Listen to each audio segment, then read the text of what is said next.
நீ விரும்புகிறபடி உனக்கு ஆக கடவது. நீ விரும்புகிறபடி உனக்கு ஆக கடவது. இன்று ஒருவேளை இந்த ஜெபத்துல இருக்கிற ஆண்டவருடைய பிள்ளைகளே, நீங்கள் ஏதோ ஒரு காரியத்தை விரும்பலாம். இந்த காரியம் எனக்கு நடந்தா நல்லா இருக்குமே, இந்த காரியம் என் பிள்ளையினுடைய வாழ்க்கையில நடந்தா நல்லா இருக்குமே. ஆனா அது உங்களுக்கு ரொம்ப தூரமா இருக்கலாம். அது நடப்பதற்கு உங்களுக்கு எந்த வழியும் இல்லாம இருக்கலாம். அது எப்படி பாஸ்டர் நான் விரும்புறது நடக்கும்? விரும்புறது நடக்கிறதுக்கு என்கிட்ட பணம் இல்ல, எனக்கு ஆள் பலம் இல்ல, எனக்கு நான் விரும்புகிறது கண்டிப்பா நடக்காது.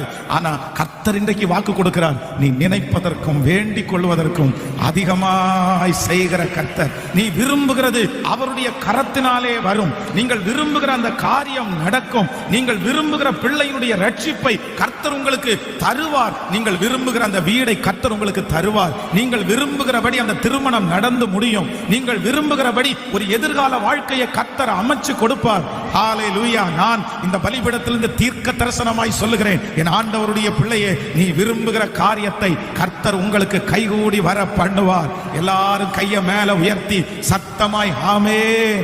நான் நம்புகிறேன், நீங்கள் சொல்ல சொல்ல அந்த வாக்குத்தத்தம் நடக்கட்டும். அப்பா, என்னுடைய பிள்ளையை இப்பொழுது ஒரு அற்புதத்தை, அவங்க விரும்புகிற அந்த காரியம் நடக்கட்டும் ஆண்டவரே. அந்த விரும்புகிற காரியத்தை கர்த்தர் வாய்க்க செய்வீராக, வாய்க்க செய்வீராக.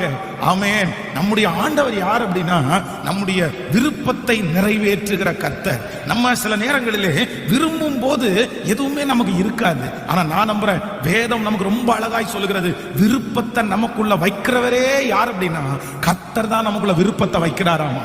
ஆண்டவர் நமக்குள்ள விருப்பத்தை வைக்கும் போது எதுவுமே இருக்காது. அதுதான் வேதம் சொல்லுது, காற்றை காண மாட்டாய், மழையையும் பார்க்க மாட்டாய், ஆனாலும் உன் பள்ளத்தாக்கு தண்ணீரால நிரப்பப்படும். உங்களுக்குள்ள ஜெபிக்கும் போது, பைபிள் வாசிக்கும் போது, ஒரு செய்தியை கேட்கும் போது உங்களுக்குள்ள ஒரு விருப்பம் வருதுன்னு வைங்களேன். ஒரு செய்தியை கேட்கும் போதே உங்களுக்கு ஒரு விருப்பம் வரும். அது மாதிரி ஒரு பாட்டை கேட்கும் போதே ஒரு விருப்பம் வரும். கர்த்தர் சமூகத்தில் உட்காரும் போதே ஒரு விருப்பம் வரும். அப்ப அந்த விருப்பம் யாரால வருதுன்னா, அது தேவனே அந்த விருப்பத்தை உங்களுக்குள்ள வைக்கிறாரு.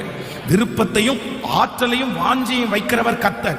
உடனே ஒரு ஆண்டவருடைய பிள்ளை வந்து அந்த விருப்பத்துக்கு நீங்க உயிர் கொடுக்கணும்.